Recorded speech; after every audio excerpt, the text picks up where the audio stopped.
Kuro Games has finally done it, as Wuthering Waves version 1.3 livestream has officially ended. And if any of you missed the livestream because you were busy on school or activities or works, no worries, because here are the summaries of version 1.3 to the show's end in Wuthering Waves. First, it shows off the version trailer as we accompanied by Yang Yang and Yoho in the main quest before we went ahead to the new region, the Black Shores. The computer voice sounded an emergency happening in the Black Shores as the next scene shows Rover and Alto roaming around until the ground shakes, and fast cuts of two rovers falling from the unknown and a glimpse of Shorekeeper's appearance. Then we get to have sightseeing of Black Shores, which is beautiful and did a lot of improvements after CBT1. Next is we get to see a new 5-star Resonator, the Shorekeeper, with her combat animation, signature weapon, and also a new 4-star Resonator Yoho, with a fun and lively showcase in her overall animation and interesting combat mechanics that we get into this later. Next is we get to see and explore on a brand new companion quest for Encore in version 1.3 with her own domain and her backstory. We get to see a new mob within the trailer, which is a world boss and also an echo. Then more fast cuts of battles and so on, more topics about the black hole, and also the lament that devastated Solaris 3. That concludes the version trailer. We can now move on to our new Resonator's overall kit. Shorekeeper is the new 5-star Resonator that will be arriving in version 1.3, and it's the only Resonator that has an exclusive ability towards Rover, providing buff, resistance against knockbacks, and healings to her teammates. And rest assured, Verena, you can now rest easily and no longer be put into too much stress tests in Towers of Diversity. With her Liberation creating a domain expansion, it triggers a buff and also triggers another buff whenever you do an intro skill within that area.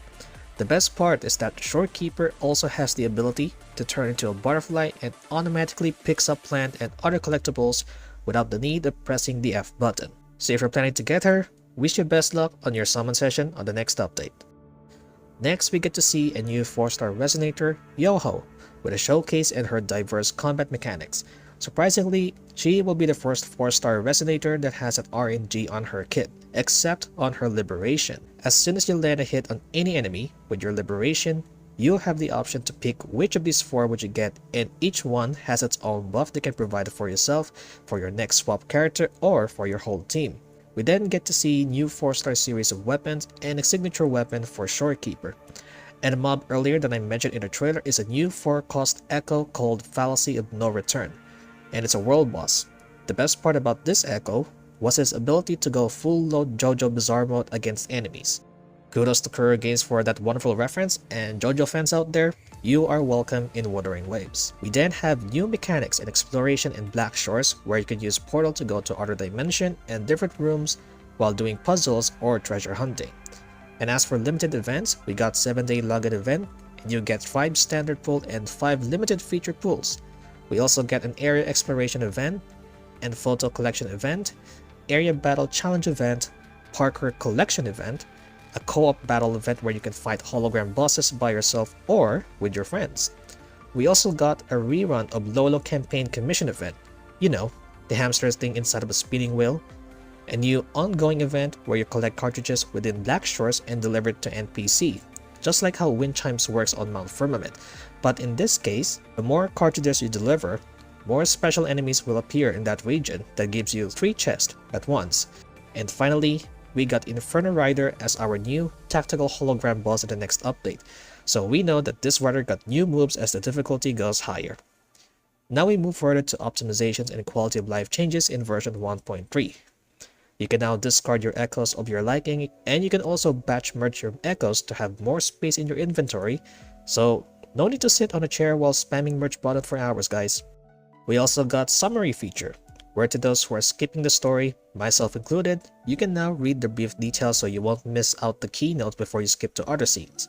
As for open world exploration, you can now fast travel at any moment that includes doing quests or looking for a specific target for grinding or leveling. As for collecting resources, especially for extending your characters, any areas within the region in the game that are abundant and has a specific resource you're looking for, no need to use interactable map because the game will mark the location of the resource you were looking for. And finally, controller support on mobile devices is now available as soon as version 1.3 went live. More changes had been made as the devs stated during the official livestream, and some that were not mentioned in the livestream will be included in the patch notes of version 1.3. Suffice to say, this is a big change to Wuthering Waves, unlike the previous ones, as they continue to receive feedback and constructive criticism in order for the game to improve, but also providing the best experience as possible to the players. Regardless of these hate comments and tweets coming from Kuro haters and shills like the ones from Hoyo fanbase, they won't stop at nothing. This is how it's done. This is the reason why they kept improving. By the way, they also give out free redeem codes, so here it is. Easy to read, no more gibberish combinations of letters and numbers. And let's not forget about the turtle dance and Kuroro bots. And that's pretty much it. And that will be the overall summary of the version 1.3 to the shores end of Wuthering Waves. So thank you all so much guys for watching, and if this video helps you out in knowing the events of the livestream you missed, let me know in the comments below, and feel free to hit the like button and subscribe to my channel and turn on your notifications so you won't miss any future uploads and livestream. That is all. Take care and stay safe as always. Goodbye.